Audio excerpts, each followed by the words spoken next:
Small anatomy lesson before we do this stretch.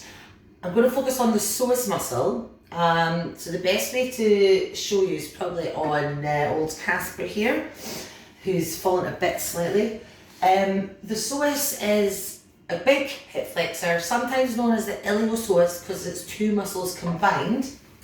So the starts like in the inner thigh here, so it crosses the hip because it flexes the hip, but it's coming right up the front of the pelvis and it's actually attaching to T12, which is the lower part of your thoracic spine where your last ribs are, but on the front of the spine, so it's coming anterior here. So anything to do with the back or the front, this muscle could be directly affecting it.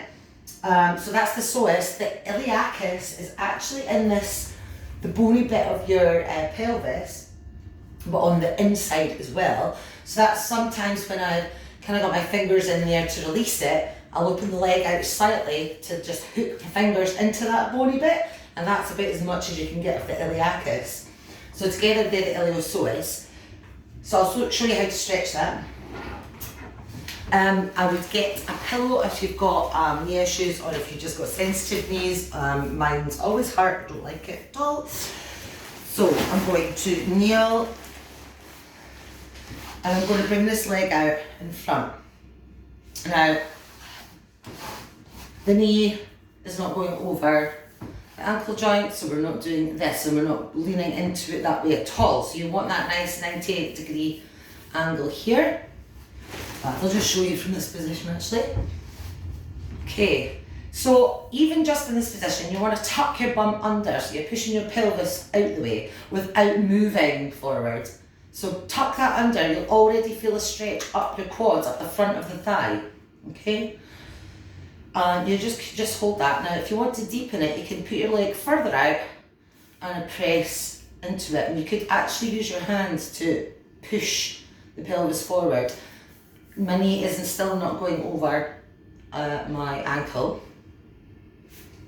So that's from that position. If I do it front ways, just to show you, so we're going to add an extra bit into that. So we're going to push forward, and then we're going to stretch this arm up and over. And now you will feel that stretch coming up into the psoas area, and you'll get your QL around here as well. So we're just going to hold that. It's pretty horrible, to be fair.